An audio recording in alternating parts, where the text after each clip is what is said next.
What is up, everybody? My name is Kevin, and last night I watched Disclosure Day.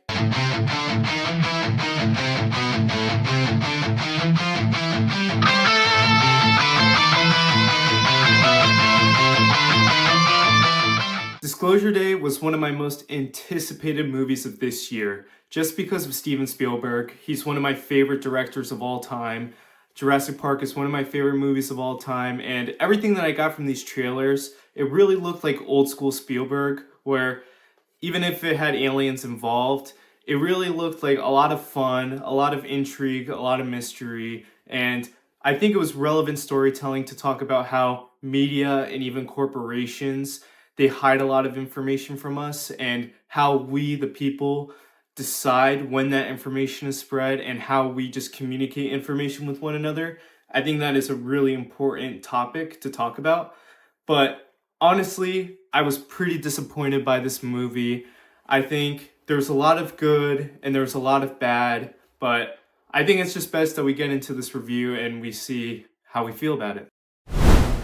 I think the last 10 or so minutes of this movie, it lands the ship. It tells this overarching story of people that they break into a corporation, they get information that they're not really supposed to have access to, and from there they go and try and release it, but there's a bunch of government officials, some of these corporate goons that are going after them, and I think the direction that they went made sense, although it was predictable where it was going to go within the first 40 minutes or so.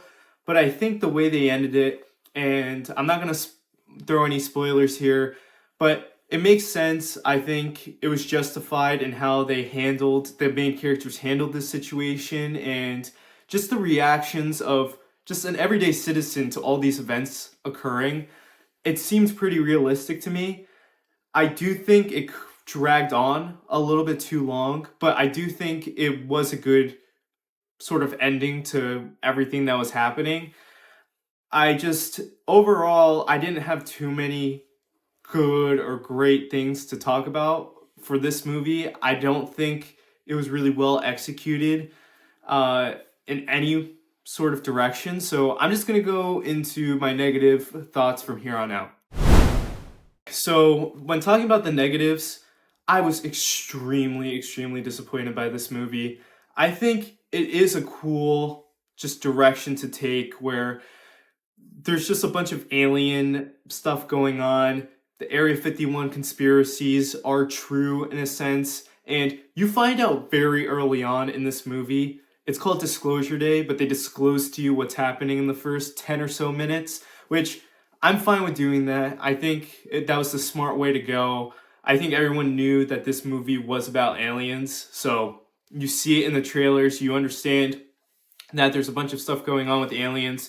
But at the end of the day, the movie starts off and it throws you not even at like the beginning of a heist. You would think in a lot of these movies, you get thrown into a situation where a character is doing a bunch of stuff, trying to break into or hack into a mainframe and getting this information. Well, you don't even see that. You see the aftermath where Josh O'Connor's character walks out with his girlfriend and is caught by the main head of this corporation. And you don't even see any of the buildup. It's just very confusing. And this leads into my next point, where in that scene specifically, he uses almost this magical alien stick. There's little to no explanation about this, but this stick is the biggest plot convenience I've ever seen in a movie, period. I think at least in the last 10 years, it is the biggest plot convenience I've seen in a movie.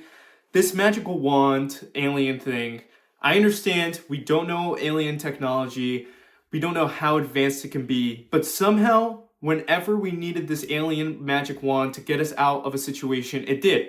It can teleport you anywhere, you can see where people are, you can hide and make everything invisible around you.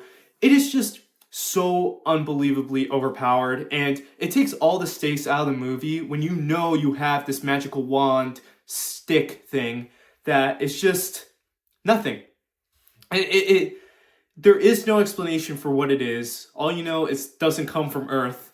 And it is so lame watching this movie and just seeing all the things that they do with it. I think a lot of it is just borrowed from other alien movies and sci-fi movies, like these concepts here. Nothing you see with the aliens or just what's happening to these people are original. I think Colin Firth here is just a very weird. It has a very weird performance, and I think this goes into my next point where the writing is pretty atrocious in this movie.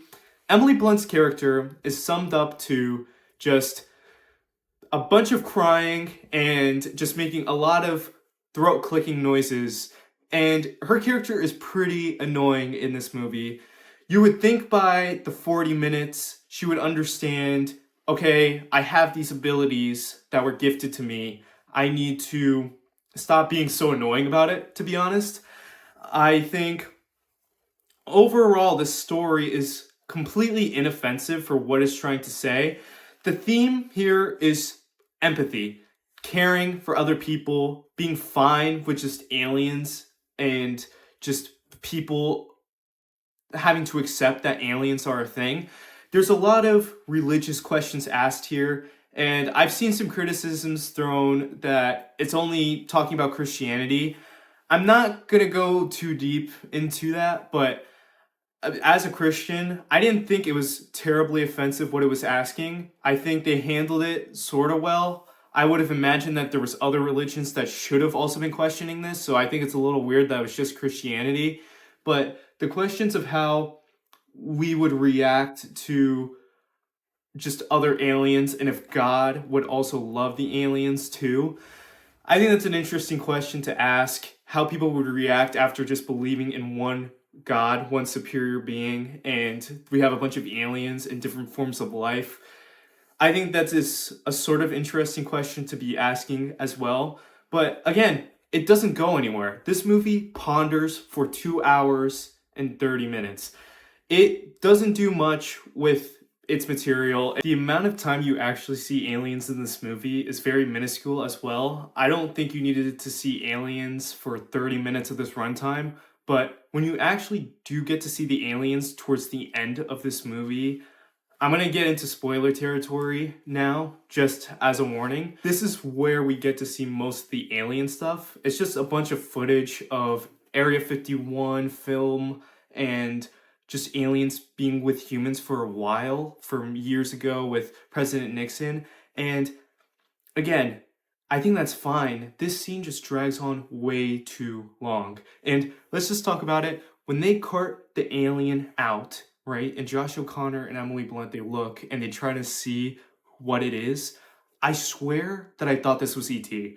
The outline from this alien, it looked like E.T. And if it was E.T., I think it would have been so much funnier. It would have been so much more rewarding to watch this movie and sit through this boring movie for 2.5 hours.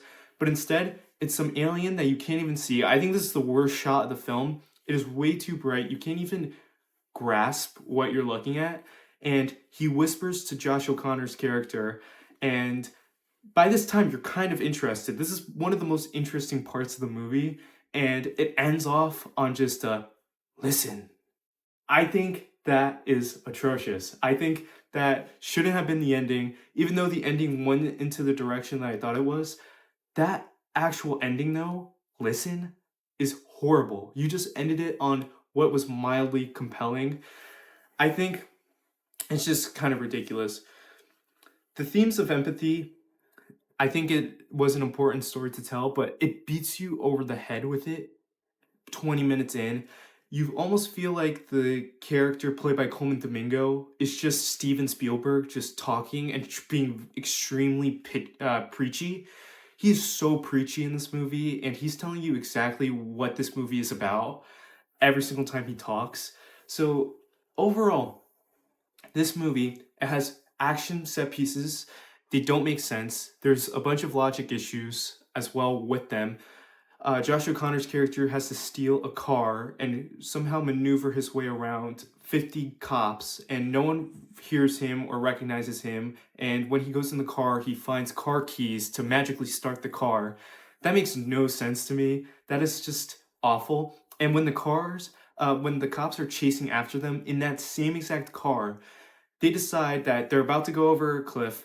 They get out of the car, they put a stone in, even though the cops are coming right behind them, they can probably see all of this happening. And once the car goes off the cliff, making the cops think that they went over, they just hide behind a boulder that I swear those cops would not just check the debris of the car, they would look around the area.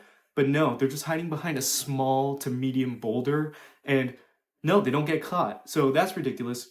Emily Blunt somehow survives a train or a car getting stuck into a train, and she's about to fall off, but she goes back on.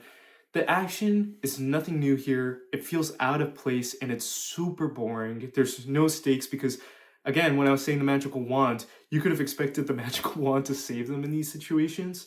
But I also just wanted to talk about the purpose of Josh O'Connor's character and Emily Blunt's character here. Josh O'Connor's character and Emily Blunt's character, they were abducted when they were children by these aliens. And what ends up happening is these two people are gifted abilities. Whether or not they knew it at the time, they were gifted abilities. And Emily Blunt's character is literally an X-Men. If she was in Marvel, no one would bat an eye because she can disguise herself, she can read minds, she could just tell all of like your trauma and your past history. She is Professor X. Emily Blunt in this movie is Professor X, Charles Xavier. I cannot believe that we have a superhero in a Steven Spielberg alien movie. It is absolutely ridiculous. Meanwhile, Josh O'Connor, he can solve math, guys. He can read the alien and hear the alien language, but you could just see him writing a bunch of different calculus 3, calculus 2, calculus 3, differential equations, types of math problems on a piece of paper, and he could solve it, guys. He's really good at math. Meanwhile, Emily Blunt is an X-Men, practically a superhero that could do whatever she wants. And this guy can only do math abilities. I think that is so unbelievably silly. That is just ridiculous. And I don't think they thought that through enough because at the end of the day, he doesn't really matter. It's more Emily Blunt in this movie. I think just overall, this is one of the most inconsequential, inoffensive, and not even mediocre. I think it is so long and so oversaturated. It ponders around thinking it is a lot deeper and a lot cooler than it is. And I really dislike this movie. I don't know if I'm going to rewatch it. Maybe on a rewatch, I would like it more. But for now, I would just say catch it on streaming because I don't think the theater experience is going to make this any better. I was in there and it seemed like people left halfway through the showing and people fell asleep during the movie. So if you're just going to fall asleep during the movie, you might as well just watch it at the comfort of your own home because this is the equivalent of a Netflix movie, in my opinion. This is like a Red One or just a Netflix streaming exclusive. So if you guys want more content like this, more movie reviews, subscribe and please like this video, ring the bell because then you'll get notifications whenever I post.